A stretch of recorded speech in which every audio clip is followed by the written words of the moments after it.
Jai Hind दोस्तों, welcome back to Smart IAS Foundation. You are watching Pre-Secure with me Raj Gaurav, and on today's January 5 I will discuss these topics from current affairs. आज की pre-secure के agenda की बात करें तो आज हम लोग करंट अफेयर्स एमसीक्यू से इन टॉपिक्स को डिस्कस करेंगे। पहला टॉपिक जो आज हमारे लिए होगा वो होगा बैन ओवर ड्रग निमिसुलाइड। निमिसुलाइड नाम का ये ड्रग, ये दवा आप लोगों ने हो सकता है पहले कंज्यूम किया हो या मार्केट में बड़े कॉमन फॉर्म में ये मिलती है, बट अभी सरकार ने जो भी रेगुलेटरी एजेंसी है उन्होंने इसको बैन करने का डिसीजन लिया है। क्या इसके फीचर्स हैं एग्जामिनेशंस के पर्सपेक्टिव से, वो हम डिस्कस करेंगे। सेकंड होगा वॉइस ओवर वाईफाई टेक्नोलॉजी, जिसको हम वीओ वाईफाई टेक्नोलॉजी भी बोलते हैं। एंड यू नो ये किससे रिलेटेड है? बीएसएनएल से, भारत संचार निगम लिमिटेड से। बड़ा इंपॉर्टेंट टॉपिक होगा, स्पेशली तब जब टैरिफ को लेकर रोज जियो और एयरटेल अपने टैरिफ्स इंक्रीज करते जाते हैं। Third would be pathogeny. Pathogeny, another innovation related to science and technology, specially related to medical science. Fourth Eurozone होगा। यूरोपियन नेशंस अपने अलग अलग रीजन्स के वजह से, कभी इकोनॉमिक डिसीजंस की वजह से, कभी यूरोप में रशिया के साथ कॉन्फ्लिक्ट की वजह से न्यूज में रहते हैं। आज हम यूरो एरिया, यूरो जोन की बात करेंगे। फिफ्थ टॉपिक होगा international drug monitoring. International drug monitoring, इसका इंडिया में क्या रोल है, इंडिया किस तरह से इसके साथ वर्क करती है, ये सारे क्वेश्चंस आज डिस्कस करेंगे आज के प्री सिक्योर के सेशन में। और फिर आपके लिए होंगे आज के लिए नए practice questions. Okay, so come to the very first topic, nimesulide. सबसे पहले हम पहले टॉपिक निमेसुलाइड पर आते हैं। पहले देखो न्यूज, न्यूज का सोर्स है ऑल इंडिया रेडियो, जहां पे क्या बोला जा रहा है, that government bans manufacturing, sale and distribution of the oral drug nimesulide above 100 mg। 100 mg से ऊपर जो निमेसुलाइड ड्रग है, जो इन फॉर्म में दवाई कैप्सूल्स के फॉर्म में मिलती है, इसके मैन्युफैक्चरिंग, सेल एंड डिस्ट्रीब्यूशन को गवर्नमेंट बैन कर रही है। मतलब 100 mg से नीचे हो सकता है इसका यूज किया जाएगा, बट 100 mg से ऊपर बिल्कुल यूज नहीं किया जाएगा, पूरी तरफ से बैन किया जा रहा है उसको। चलिए पहला स्टेटमेंट अब हम देखते हैं निमेसुलाइड से रिलेटेड, कि निमेसुलाइड हमारे लिए क्यों इंपॉर्टेंट है, कैसे हम, इधर आओ, कैसे हम निमेसुलाइड से रिलेटेड एग्जामिनेशन पर्सपेक्टिव से इंफॉर्मेशन गैदर कर सकते हैं। पहला, nimesulide is a non-steroidal anti-inflammatory drug that preferentially inhibits the COX2 enzyme and is used as an analgesic and antipyretic। Actually अगर तुम्हें याद हो, अगर तुमने कभी निमेसुलाइड कंज्यूम किया हो या कभी आपको दवा के दुकान वाले अंकल ने दिया हो, तो जब सर दर्द होता है, बॉडी में पेन होता है, राइट, फीवर के केस में, इन केसेस में निमेसुलाइड दिए जाते हैं, और इन जैसे बाकी सिम्टम्स में।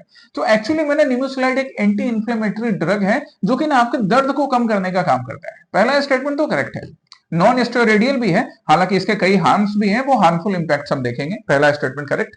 कॉक्स 2 एंजाइम क्या है ये भी डिस्कस करेंगे आगे। Second, apart from human health risk, the veterinary use of nimesulide has been linked to the decline of vulture population in the Indian subcontinent। याद करो, असम प्रहरी के सेशन में मैंने आपको बताया था कि किस तरह से वल्चर पॉपुलेशन कम होने के लिए निमेसुलाइड नाम का ये ड्रग रिस्पॉन्सिबल होता है। एक्चुअली वल्चर जो होते हैं ना, वो डेड एनिमल्स के मीट को खाने का काम करते हैं।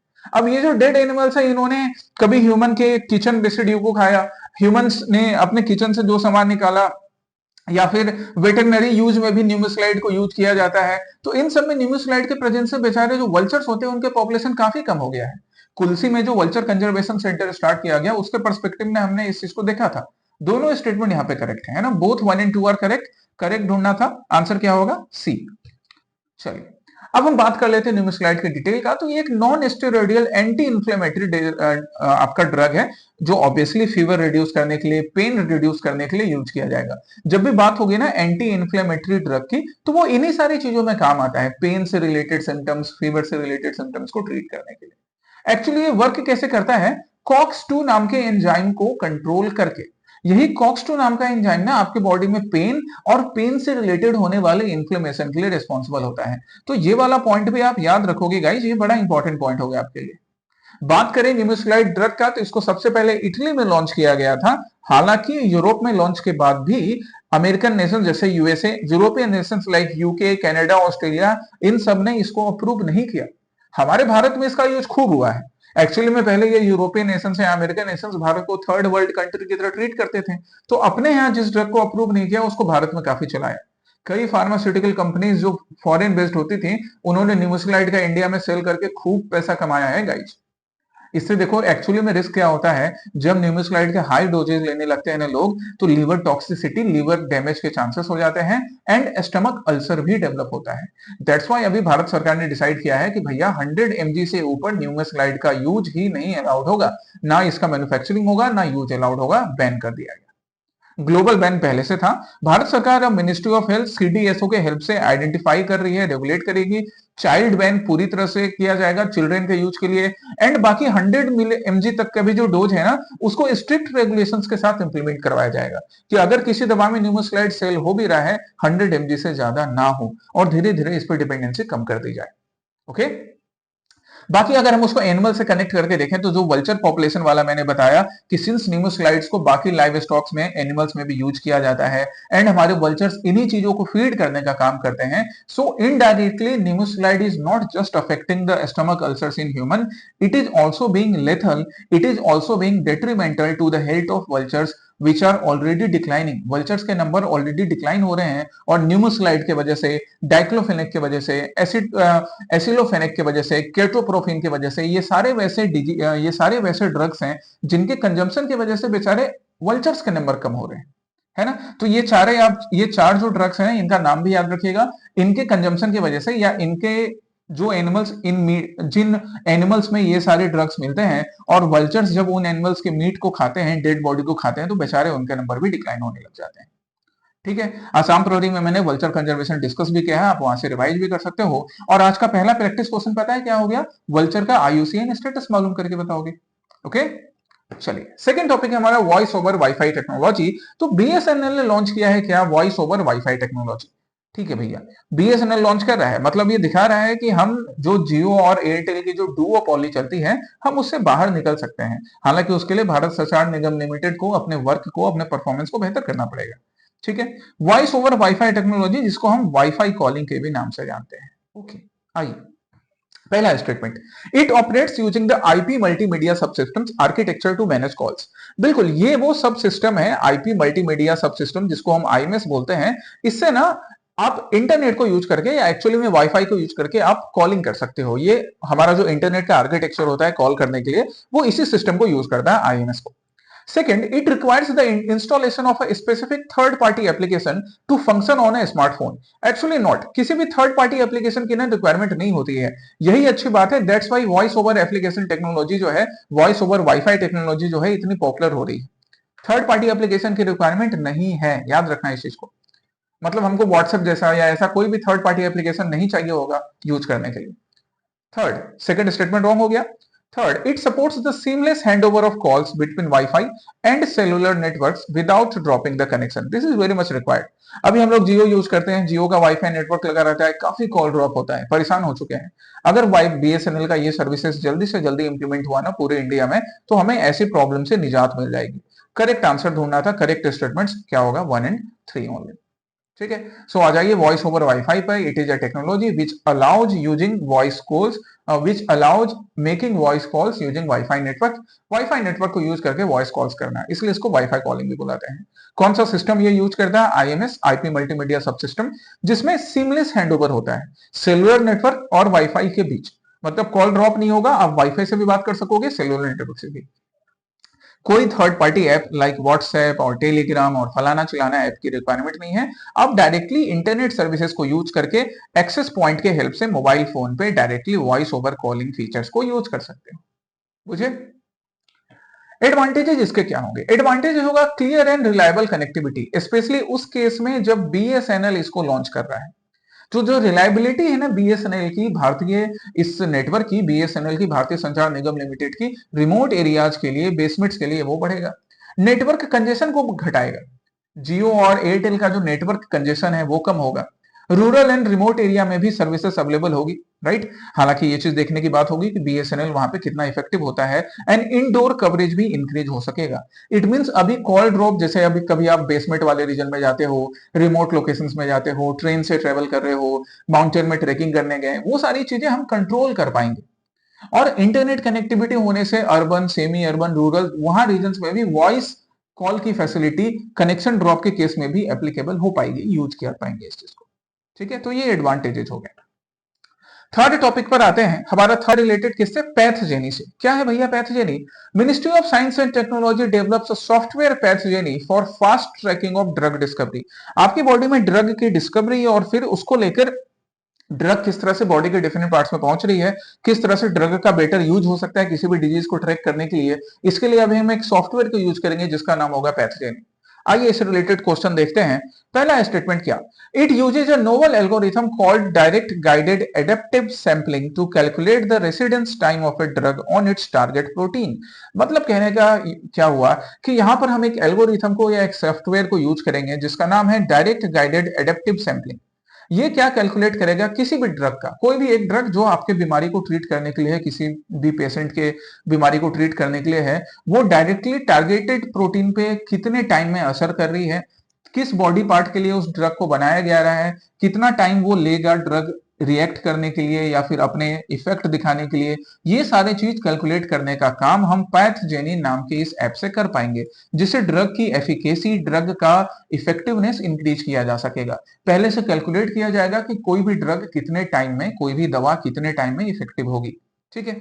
दूसरा, it is compatible with modern machine learning technique. Yes, it is correct, modern machine learning technique से के साथ कॉम्पेटेबल होगा। ये ना कॉमन सेंस वाली बात है, क्योंकि अगर मॉडर्न मशीन लर्निंग टेक्निक के साथ कॉम्पेटेबल नहीं हो पाया ना, तो फिर उसको नए मॉडर्न सिस्टम्स में इंप्लीमेंट करवाने में भी दिक्कत होती है। Here both the statements are correct guys, दोनों स्टेटमेंट करेक्ट है। डिटेल्स की हम बात करें तो पाथजेनी एक ओपन सोर्स सॉफ्टवेयर है। अच्छा, एक और चीज देखो, ओपन सोर्स सॉफ्टवेयर है ना, इट मींस इसके यूज करने में ना बहुत कम चैलेंजेस आएंगे, इसके लाइसेंस की जरूरत कम पड़ेगी। एंड साथ ही साथ ओपन सोर्स सॉफ्टवेयर में एक खासियत बात क्या होती है कि जब भी कोई नया पैच आएगा, जब भी कोई नया अपडेट आएगा, तो वो इस सॉफ्टवेयर में जल्दी से ऐड हो सकेगा। डेवलप करने का काम कोलकाता बेस्ड रिसर्च सेंटर, जिसका नाम है S N. Bose national centre for basic sciences है, इन्होंने किया है। By the way, who is Satyendra Nath Bose, इनके बारे में आप आज पढ़ लीजिएगा, है ना। इनका नाम सामने आया तो इट इज आवर रिस्पॉन्सिबिलिटी, तो हम पढ़े। तो इस रिसर्च एजेंसी ने इसको डेवलप किया है under the department of science and technology. Features की बात करें तो जैसा फीचर्स मैंने तुम्हें समझाया कि ये जो सॉफ्टवेयर है, this software focus on rare molecular events. जो भी मॉलिक्यूलर इवेंट्स है किसी भी ड्रग से रिलेटेड, वो किस तरह से अपने टारगेट प्रोटीन्स पे वर्क करेगा, कितने टाइम में करेगा, ये सारी चीज हम मालूम कर पाएंगे। इसके लिए हम एक एल्गोरिथम को यूज करेंगे इस सॉफ्टवेयर में। एल्गोरिथम का नाम है direction guided adaptive sampling. Okay. Potential applications की बात करें तो ड्रग एफिकेसी एंड रेसिस्टेंस को बढ़ाना, right. It would calculate the residence time, मतलब क्या ड्रग का इफेक्टिवनेस होगा, किस तरह से ड्रग को लेकर म्यूटेशन या ड्रग ड्रिवन रेसिस्टेंस डेवलप होता है। जैसे हम कई बार बात करते हैं ना कि टीबी को लेकर, या फिर टीबी ड्रग रेसिस्टेंट टीबी हो जाता है, या सिंपली बाजार में आजकल क्या होता है, हमें जरा भी सर्दी जुकाम होता है, हम जाकर एक एंटीबायोटिक खरीद कर खा लेते हैं। तो वो सब एंटीबायोटिक्स के वजह से क्या ड्रग रेसिस्टेंस हमारे बॉडी में डेवलप हो रहा है, हम पाथजेनी सॉफ्टवेयर की हेल्प से जान पाएंगे। ये ना एक टॉपिक आप अपने मेंस के आंसर्स में यूज कर सकते हो ऐसे वैल्यू एडिशन के लिए। Accelerated R&D, research and development ज्यादा बेहतर हो पाएगा। और सिंस प्लेटफॉर्म इंडिपेंडेंट है, ओपन सोर्स सॉफ्टवेयर है, तो इसका यूज ना मॉडर्न इंफ्रास्ट्रक्चर में through out the India use किया जा सकेगा without any complications. Okay. The fourth topic is eurozone और यूरो एरिया। क्या लिखा हुआ यहाँ पे, दैट बुल्गारिया ज्वाइंस यूरोजोन। अब बुल्गारिया ने यूरोजोन को ज्वाइन किया, ठीक है भाई। अब जरा न्यूज क्लिपिंग को और ध्यान दो। बुल्गारिया के ज्वाइन करने के बाद Bulgaria is the 21st nation out of 27 EU members. तो हमें सबसे पहले इस न्यूज क्लिपिंग से क्या मालूम पड़ गया कि ईयू के कितने मेंबर्स हैं भैया, तो 27 मेंबर्स हैं, जिसमें से बुल्गारिया के ज्वाइन करने के बाद यूरो जोन में कितने मेंबर अब हो गए, 21। मतलब यूरोपियन यूनियन के सारे 27 मेंबर ने नहीं ज्वाइन किया यूरो जोन को। याद रखोगे ना ये चीज, ठीक है। यहां पर मैंने मैप के थ्रू भी वो समझा रखा है। चलिए, अब पहला स्टेटमेंट क्या, that Eurozone is established following the Maastricht treaty in 1992। एक सिंपल सा फैक्ट है, याद रखिएगा कि ये करेक्ट है। यूरोजोन को इस ट्रीटी के थ्रू एस्टैब्लिश किया गया, प्रीलिम्स में काम आएगा आपके। दूसरा, with the admission of Bulgaria the eurozone now comprises all 27 member nation.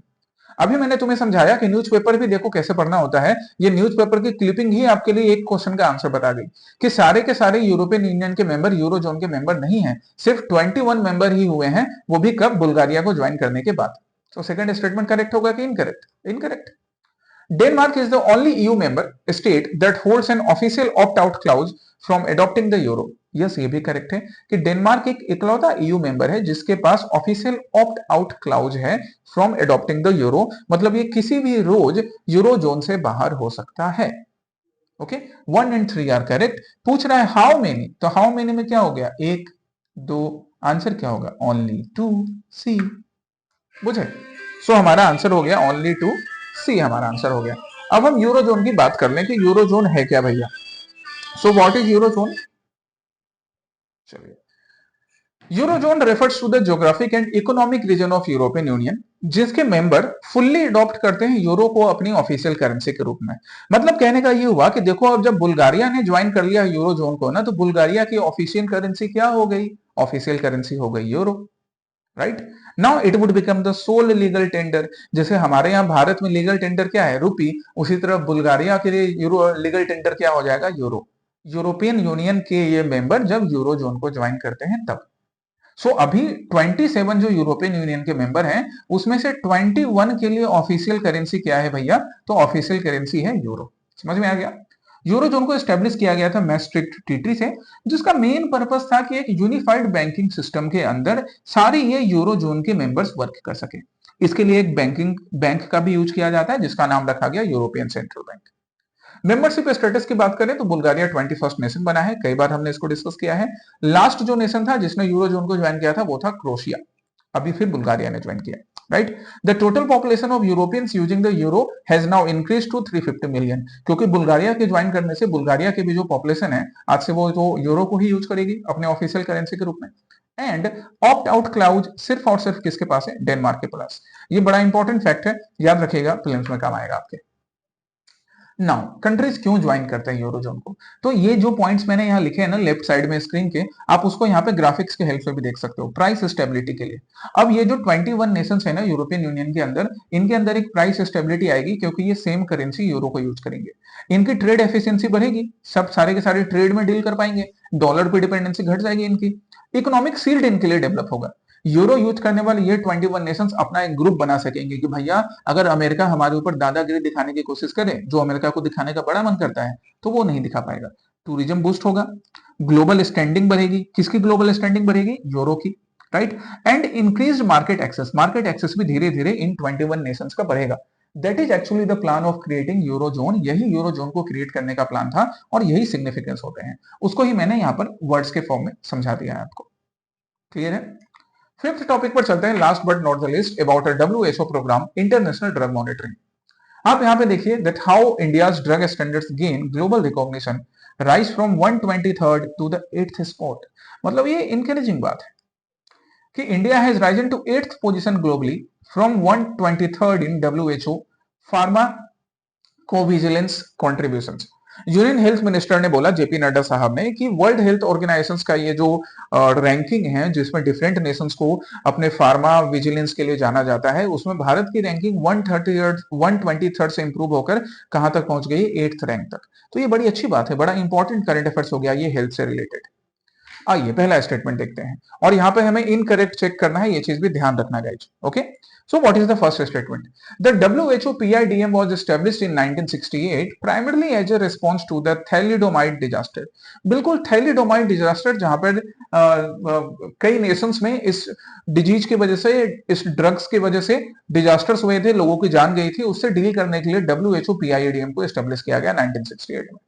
दूसरा, Indian pharmacopoeia IP serves as voluntary guideline and compliance with its standard is optional for drug manufacturers in India. ये ना optional नहीं है, second statement wrong हो गया। Third, according to recent data, India's contribution ranking in WHO pharmacovigilance database has risen to 8th position. ये तो एकदम नया करंट अफेयर्स है, ये करेक्ट है। हमें इनकरेक्ट ढूंढना था, आंसर क्या होगा? बी। ए को मत चूज कर लेना, ये करेक्ट के केस में चूज करते हैं। सो फार्माकोविजिलेंस एक इनिशिएटिव जो कि क्या डिटेक्ट करने का काम करती है? Science and activities related to detection, assessment, understanding and prevention of any adverse effect related to drug. क्योंकि 1968 में जो डिजास्टर हुआ था, थैलिडोम डिजास्टर, ऐसे डिजास्टर्स को रोकने के लिए, ऐसे ट्रेजेडीज को रोकने के लिए 1968 में डब्ल्यूएचओ ने इस प्रोग्राम को स्टार्ट किया था। इसके 170 मेंबर्स इसके पार्ट हैं, इंक्लूडिंग इंडिया। इंडिया भी ऑब्वियसली इंडिया पार्ट है, तभी तो इंडिया की रैंकिंग इंप्रूव हुई है। मेन ऑब्जेक्टिव इसका होगा ड्रग रिएक्शंस के एडवर्स इंपैक्ट को कम करना, मेडिसिन के रेशनल यूज को प्रमोट करना है। रेशनल यूज मतलब मेडिसिन जब जरूरी हो तभी यूज करें, अदरवाइज जो मेडिसिन में ड्रग होते हैं ना, हमारे बॉडी में उस ड्रग को लेकर रेसिस्टेंस कैपेबिलिटी भी डेवलप होने लगती है, तो अगली बार जब आप उस मेडिसिन को खाओगे तो इफेक्टिवनेस उसका कम हो जाता है। ये सारी चीजें मेन ऑब्जेक्टिव एंड फंक्शन हो जाती है पीआईडीएम के। ठीक है, अब हम बात करते हैं इंडिया और पीआईडीएम का रोल। इंडिया और पीआईडीएम के क्या रिलेशन है? यूनियन मिनिस्टर ने जो अपडेट है वो शेयर किया। इंडिया के कॉन्ट्रीब्यूशंस की बात करें तो इंडिया 8th पोजीशन पर आ चुका है 2025 में। दैट्स रियली कमेंडेबल कि हम इस केस में इस फील्ड में अच्छा काम कर रहे हैं। दूसरी बात, द आईपी, ये जो आईपी नाम की बॉडी है, is official book of standards published by the India pharmacopoeia commission under the health ministry. It is the legal standard under the Drug and Cosmetic Acts, making all compliance mandatory for drug manufacturers in India। कि जो drug manufacturers है उनके लिए ना mandatory है कि आप इस कॉम्प्लायंस को फॉलो करोगे। मैंडेटरी है गाइस, तभी हम 123rd रैंक से 8th स्पॉट पर आ चुके हैं। नहीं मैंडेटरी होता ना तो हमारी ये रैंकिंग इंप्रूव नहीं होती। ठीक है, इस चीज को ध्यान रखेंगे हम। सो नाउ हम अपने रैंकिंग इंप्रूव होने के सिग्निफिकेंस को देखें तो जो रेगुलेटरी मेजर्स है इंडिया में वो ज्यादा स्ट्रेंथन हुए हैं। ये एक अच्छी बात है। इससे क्या होगा, ड्रग का ओवरडोज रुकेगा, ड्रग रेसिस्टेंस से रिलेटेड हम कैपेसिटी डेवलप कर पाएंगे, and India can have the status of pharmacy of the world. हालांकि यहाँ पर एक बड़ा चैलेंज ये होगा कि जो बड़ी फार्मास्यूटिकल कंपनीज हैं वो इंडिया बेस्ड नहीं फॉरेन बेस्ड होती हैं, तो उस चीज को भी सही करने में हेल्प मिलेगा। क्लियर है ये चीज? ये सारा जो डॉक्यूमेंट है ये मैं कमेंट सेक्शन में अटैच कर दूंगा, तो आप वहां से भी पढ़कर इसको और क्लियर कर सकते हो, बार बार रिवाइज करके। अब हम आते हैं प्रैक्टिस क्वेश्चन पे। तो आज के लिए पहला प्रैक्टिस क्वेश्चन मैंने यूपीएससी के प्रीवियस ईयर एग्जामिनेशन 2012 से लिया है, जिसमें कुचिपुड़ी एंड भारतनाट्यम डांस के बारे में पूछा गया था। आपने कुचिपुड़ी एंड भारतनाट्यम डांस अभी अपने क्लास में पढ़ा है या नहीं पढ़ा है, दैट डज नॉट मैटर। ये आप आगे आर्ट एंड कल्चर के क्लासेस में पढ़ोगे, पर अभी गूगल पे जाके गूगल अंकल से पूछकर थोड़ा सा कुचिपुड़ी भारतनाट्यम के बारे में जान सकते हो, और मुझे इस प्रैक्टिस क्वेश्चन का आंसर कमेंट सेक्शन में करके बताओगे। कल मैं इसको डिस्कस कर लूंगा। दूसरा प्रैक्टिस क्वेश्चन भी मैंने प्रीवियस ईयर क्वेश्चन से लिया है, जहां पे हम original jurisdiction of supreme court की बात कर रहे हैं। अगेन पॉलिटी की क्लासेस में अगर आपने इसको पढ़ा है तो अच्छी बात है, नहीं पढ़ा है तो आगे पढ़ लोगे। अभी के लिए गूगल में जाकर पढ़िएगा ओरिजिनल ज्यूरिसडिक्शन क्या है, और फिर मुझे आंसर कीजिएगा। सिर्फ आंसर ढूंढ के नहीं कमेंट में आंसर करना है, एक्चुअली में पढ़ना है फिर मुझे आंसर करना है। ये आपके सेल्फ स्टडी वाले हैबिट को ना प्रमोट करेगा। तो ये दोनों आपके आज के प्रैक्टिस क्वेश्चन हो गए। कल हम लोग मिलेंगे प्री सिक्योर के नेक्स्ट सेशन में। Till then take care, study well, जय हिंद।